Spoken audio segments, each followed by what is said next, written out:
ओम तत्सत। ओम श्री परमात्मने नमः। ओम श्री गुरुवे नमः। तब सरस्वती देवी लीला से बोली, वत्से, तुम अपने सत्य संकल्प वश अत्यंत निर्मल सूक्ष्म शरीर से युक्त दिखाई देती, इसलिए तुम्हारे ऊपर लोगों को आश्चर्य हो रहा है। बाले, अपने शरीर के प्रति तुम्हारी जैसी वासना थी, तद अनुरूप ही तुम्हें शरीर मिला है। इसी कारण पूर्व जन्म के रूप के समान ही तुम्हारा रूप प्रकट हुआ है,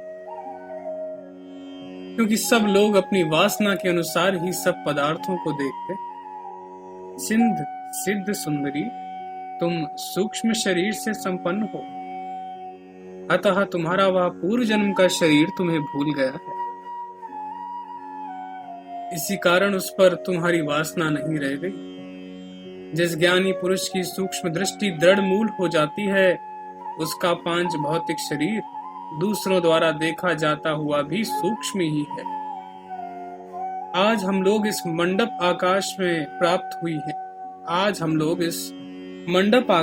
प्राप्त हुई हैं। इस समय प्रभात काल होने पर मैंने इन दोनों दासियों को निद्रा से मोहित कर दिया है। अतः लीले, आओ, तब तक हम दोनों अपने सत्य संकल्प के विलास द्वारा इस लीला को अपना स्वरूप दिखलाएं। अब हम लोगों का कार्य आरंभ होना चाहिए। श्री वशिष्ठ जी कहते हैं, रघुनंदन, देवी सरस्वती ने ज्यों ही ऐसा विचार किया कि यह लीला तब तक हम दोनों को देखे, त्यों ही वे दोनों दीप्तिमती देवियां वहां प्रकट हो गईं। उनके प्रत्यक्ष होते ही विदुरथ पत्नी लीला की आंखें चौंधिया गईं। उसने देखा कि वह घर उन देवियों के तेज पुंज से दैदीप्यमान हो गया है। इस प्रकार उस प्रदीप्त ग्रह और अपने समक्ष लीला और सरस्वती उन दोनों देवियों को उपस्थित देखकर वह बड़ी उतावली के साथ उठ खड़ी हुई और फिर उनके चरणों में पड़कर यूं कहने लगी, देवियों, आप जीवन प्रदान करने वाली हैं, आपकी जय हो। आप लोगों की सेविका मैं यहाँ पहले ही आ पहुंची हूँ। अब मेरे कल्याण उत्कर्ष के लिए आप दोनों का शुभ आगमन हुआ है। उसके यूं कहने पर यौवन के मत से मतवाली वे तीनों मननियां वहां आसनों पर विराजमान हुई। तब श्री सरस्वती देवी बोली, वत्से, तुम इस देश में कैसे आई तथा मार्ग में अथवा कहां पर तुमने कौन सी आश्चर्यजनक घटना देखी? तुम आदि से लेकर यह सारा वृत्तांत वर्णन करो। विदुरथ पत्नी लीला ने कहा, देवी, उस समय विदुरथ के गृह प्रदेश में जब मैं मूर्छित हो गई, तब परमेश्वरी, उस मरण मूर्छा के पश्चात मैं क्या देखती हूँ कि मैं होश में आकर उठ बैठी हूँ और फिर शीघ्र ही आकाश मंडल में उड़ चली। तत्पश्चात उस भूत आकाश में मैं वायु रूपी रथ पर सवार हो गई हूँ। वही रथ मुझे इस घर तक ले आया है। देवी, तब मैंने इस भवन को देखा जो शव रूप राजा पद्म से सुशोभित था।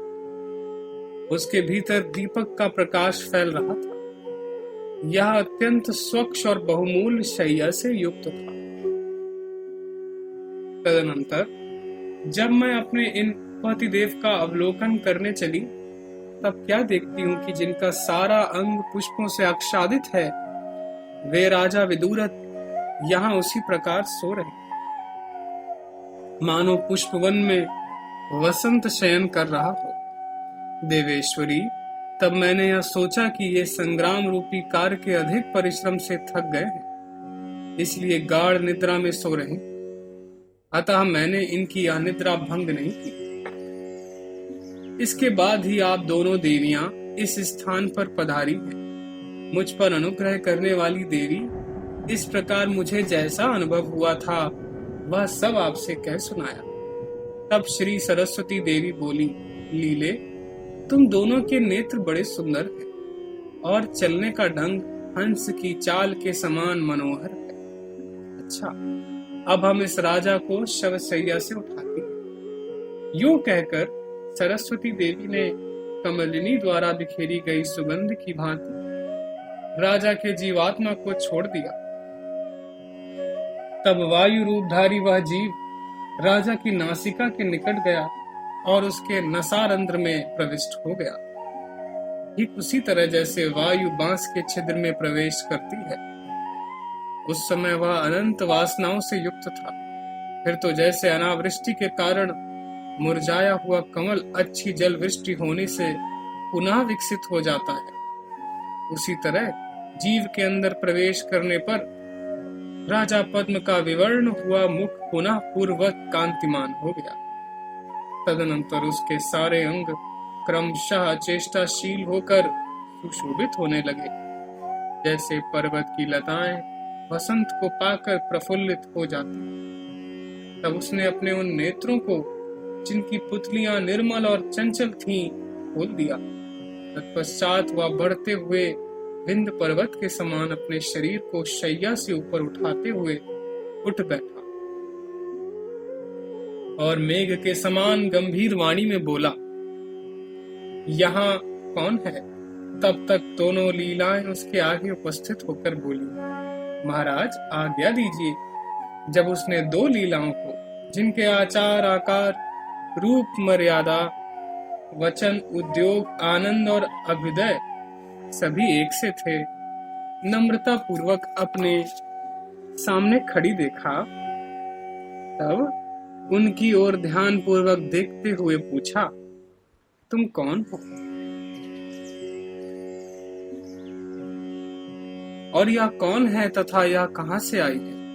यह सुनकर पूर्व लीला ने उससे कहा, देव, मैं जो कुछ कहती हूँ उसे सुनिए। मैं आपकी पूर्व जन्म की सहधर्मिणी रानी हूँ। मेरा नाम लीला है। अर्थ संयुक्त वाणी की तरह मैं सदा आपके संबंध से सुशोभित हूँ। यह दूसरी लीला भी आपकी रानी है। इसे मैं क्रीडावश आपके उपभोग के लिए ले आई हूँ। आप इसकी रक्षा करें। स्वामी, सिराने की ओर स्वर्ण सिंहासन पर बैठी हुई ये कल्याणकारिणी सरस्वती देवी है। ये तीनों लोकों की जननी है। भोपाल, हम लोगों के पुण्य बाहुल्य से ये साक्षात यहाँ पधारी, ये ही हम दोनों को परलोक से यहाँ लाई है। लीला की यह बात सुनकर राजा, जिसके नेत्र कमल के समान सुंदर थे और शरीर पर लटकती हुई माला और वस्त्र सुशोभित थे, शैया से उठ गया और सरस्वती के चरणों में पड़कर कहने लगा, देवी सरस्वती, आप सबको कल्याण प्रदान करने वाली हैं। आपको नमस्कार है। वरदायिनी, मुझे मेधा, दीर्घायु और धन प्रदान कीजिए। यूं कहते हुए राजा के सिर पर सरस्वती देवी ने हाथ फेरते हुआ कहा, पुत्र, तुम अपने अभीष्ट पदार्थों तथा राजमहल से पूर्णतया संपन्न हो जाओ एवं तुम्हारी सारी आपत्तियां और समस्त पाप बुद्धियां विनष्ट हो जाए और तुम्हें प्रचुर मात्रा में अनंत सुख की प्राप्ति। तुम्हारे राज्य में प्रजा सदा आनंदित रहे तथा संपत्तियां स्थिर होकर सदा विकसित होती रहे। श्री वशिष्ठ जी कहते हैं, रघुकुल भूषण राम सरस्वती देवी यूं कहकर उस राजमहल में ही अंतर्धान हो गई। प्रातः काल होने पर कमलों के विकसित होने के साथ ही सभी लोग निद्रा त्याग कर जाग पड़े। तदनंतर क्रमशः राजा ने लीला का और लीला ने मृत्यु को प्राप्त होकर पुनरुज्जीवित हुए अपने प्रियतम राजा का महान आनंद के साथ बारंबार आलिंगन किया। उस समय उस राज सदन की विचित्र ही शोभा थी। उसके सभी निवासी आनंद में निमग्न थे। वह जय ध्वनि और मंगलिक पुण्यावाचन के उच्च स्वर से निनादित हो रहा था। उसका आंगन राजपुरुषों से ठसाठस भरा था।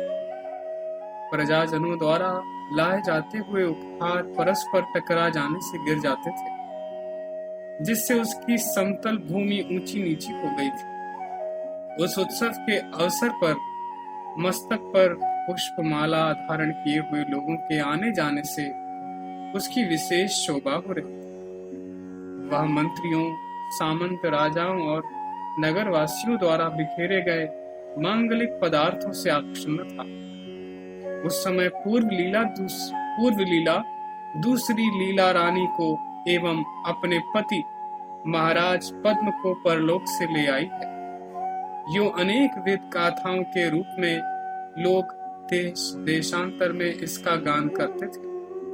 राजा पद्म अपने मरण आदि के वृत्तांत को, जो संक्षेप में वर्णन किया गया था, सुनकर भृत्यों द्वारा लाए गए चारों सागरों के जल से स्नान किया। तत्पश्चात ब्राह्मणों, मंत्रियों और भूपालों ने उसका अभिषेक किया। उस समय पूर्व लीला, द्वितीय लीला और राजा पद्म, ये तीनों जीवन मुक्त और महान ज्ञान संपन्न हो गए। इस प्रकार पृथ्वीपति पद्म को अपने पुरुषार्थ के बल से तथा भगवती सरस्वती के प्रसाद से त्रिलोकी का वह श्रेय प्राप्त हुआ।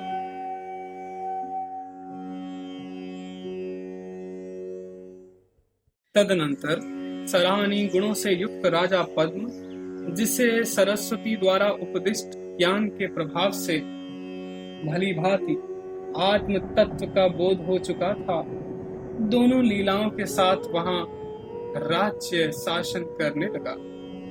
अपने उस उत्तम राज्य का, जो प्रजाओं के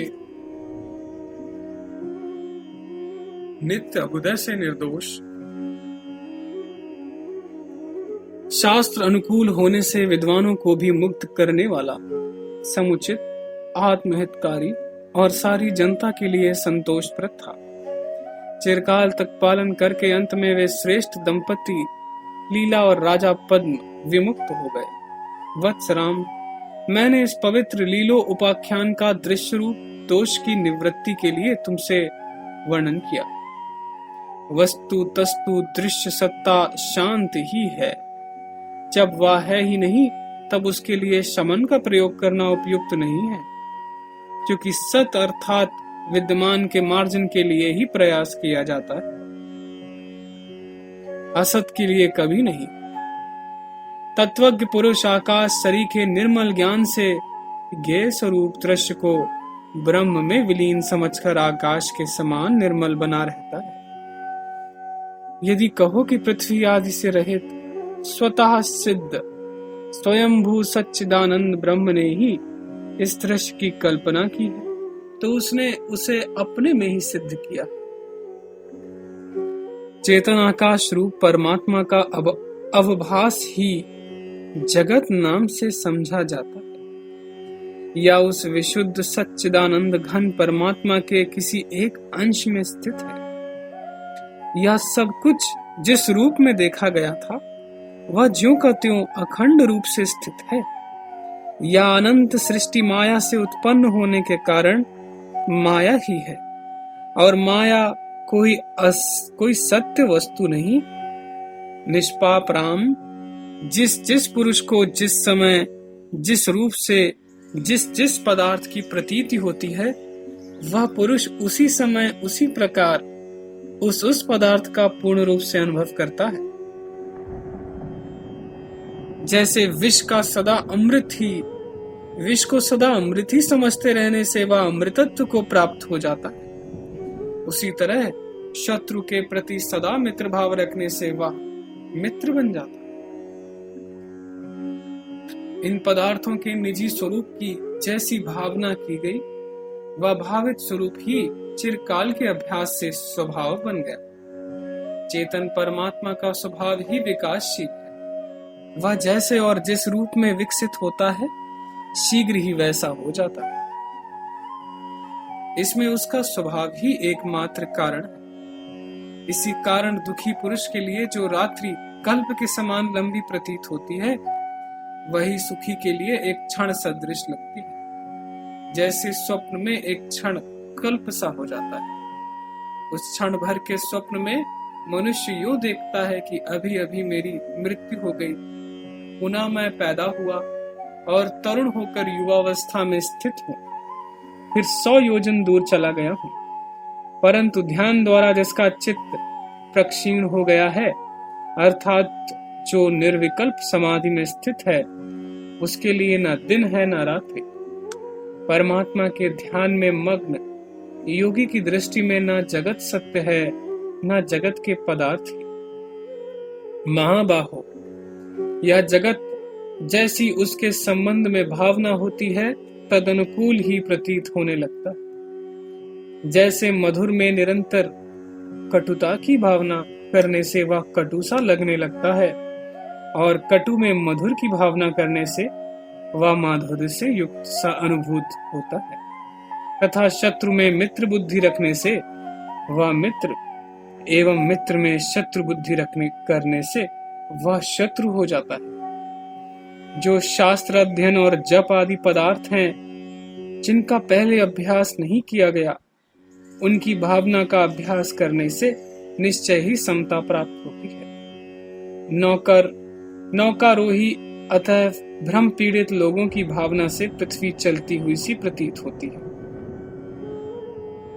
परंतु जो उस प्रकार के भावना भ्रम से रहित हैं, अर्थात तट पर ही स्थित हैं, उन्हें वैसा अनुभव नहीं होता।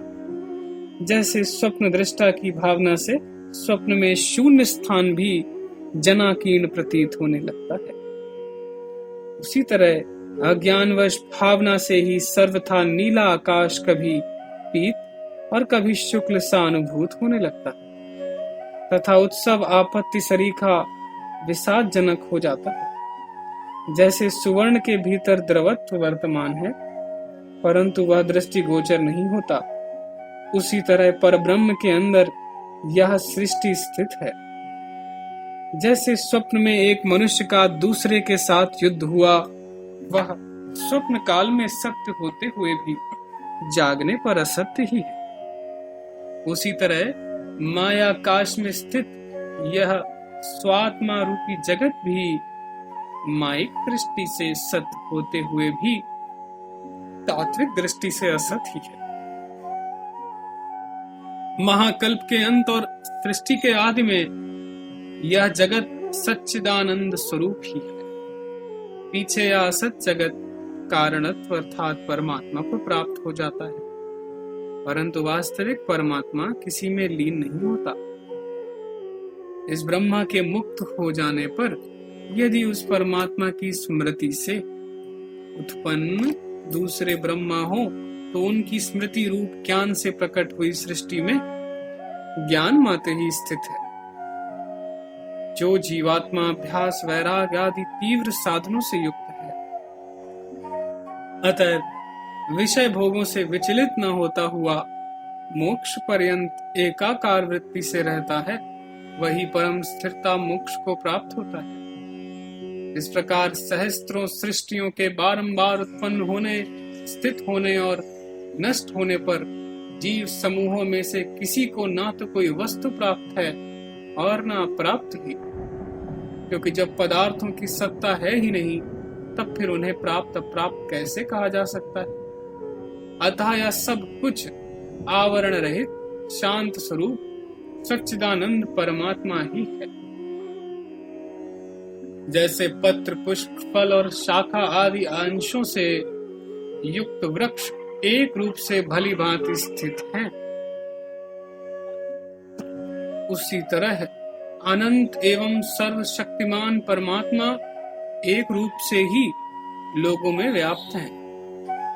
जब अनादि परम पद स्वरूप परमात्मा का ज्ञान हो जाता है, तब प्रमाता, प्रमेय और प्रमाण आदि माइक रूप वाले जगत का विस्मरण हो जाता है। फिर किसी को कभी उसकी स्मृति नहीं होती। जैसे स्वच्छ जल चाहे निश्चल हो अथवा लहरियों के थपेड़े खा रहा हो, दोनों अवस्थाओं में जल के स्वरूप में भेद न होने से वह एक रूप ही है। उसी प्रकार दिशा और काल रूप में व्यक्त होने पर भी परमात्मा सदा एक रस, अनादि और विशुद्ध है। वह संपूर्ण विकारों के उदय और नाश से रहित होने के कारण अज्ञान का प्रकाशक, आदि मध्य और अंत से परे तथा एक रूप से स्थित है। केवल विशुद्ध ज्ञान रूप ब्रह्मा की स्वरूप भूता विभा द्वैत और एक के विषयक संकल्प विकल्प करने के कारण अहम त्वम इत्यादि जगत के रूप से प्रतीत होती है। ठीक उसी तरह जैसे आकाश मंडल में उसकी अपनी शून्यता परिलक्षित होती है। ओम तत्सत। जय सीताराम।